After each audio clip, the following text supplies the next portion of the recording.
اللہ تعالیٰ نے کائنات میں نشو و نما کا ایک تدریجی نظام قائم فرمایا ہے۔ چاند جب طلوع ہوتا ہے تو بڑا چھوٹا سا دائرہ محسوس ہوتا ہے،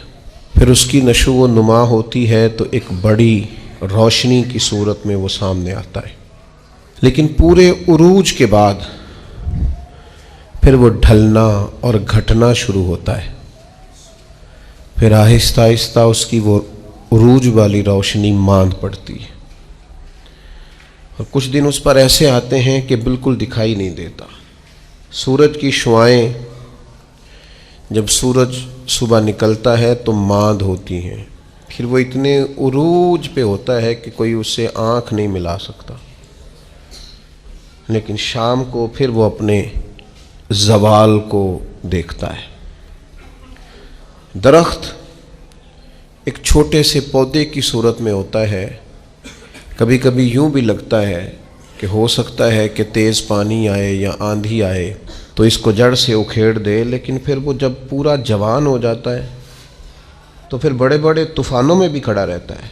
پھر اس کا بال بھی بانکا نہیں ہوتا، لیکن پھر ایک وقت خزاں کا آتا ہے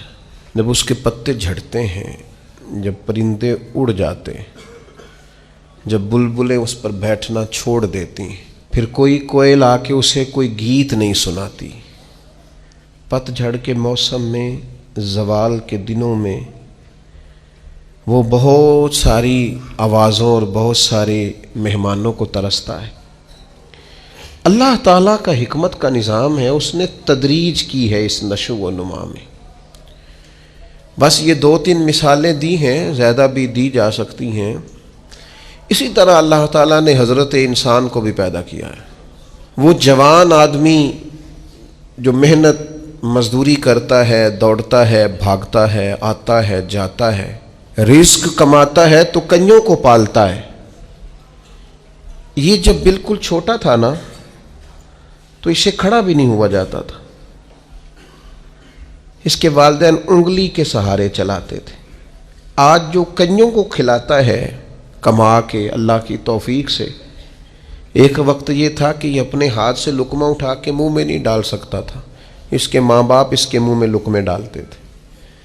اس کی ماں اس کے لیے خدمت کرتی تھی، پھر اس کو عروج ملا، پھر اس کو باکپن ملا، پھر اس نے دنیا دیکھی، پھر اس نے دوڑنا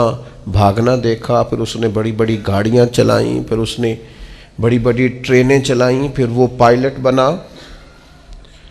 اور اتنا بڑا جہاز منوں ٹنوں کے حساب سے وزن لے کے یہ اللہ نے اس کے قبضے میں دیا، یہ لے کے گیا بھی، یہ لے کے آیا بھی۔ جوانی عروج والی اللہ نے عطا کی، لیکن پھر وقت ڈھلا، پھر واپسی شروع ہوئی، کالے بال سفید ہوئے،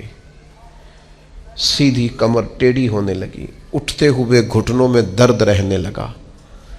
یہ اللہ کا تدریجی نظام ہے۔ جوانی کے بعد بڑھاپا آیا، لیکن تکلیف والا معاملہ یہ ہے کہ وہی شخص جس طرح اللہ ماشاءاللہ جوانی میں خود بھول گیا تھا کہ مجھ پر کبھی بچپن بھی تھا، میں کبھی کمزور بھی تھا، هل اتى على الانسان حين من الدهر لم يكن شيئا مذكورا، انسان پر ایک وقت وہ بھی تو گزرا ہے جب یہ کوئی قابل ذکر چیز ہی نہیں تھا، اس کا نام تک نہیں تھا۔ جس طرح جوانی میں یہ بھول جاتا ہے نا مجھ پر بچپن بھی تھا،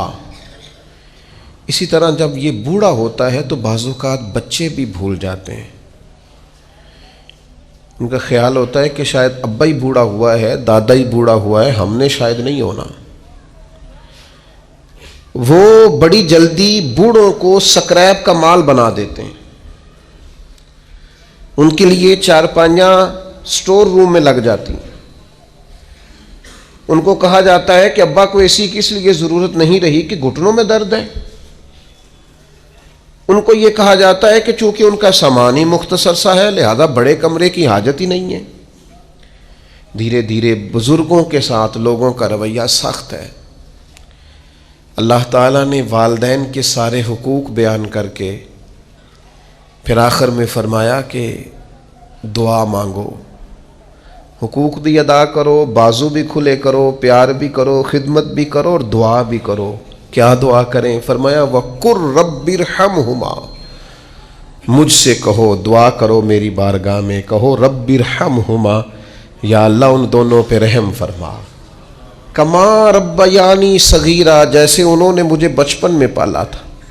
ان کی خدمت کرو اور پھر میرے حضور ان کے لیے التجائیں بھی کرو۔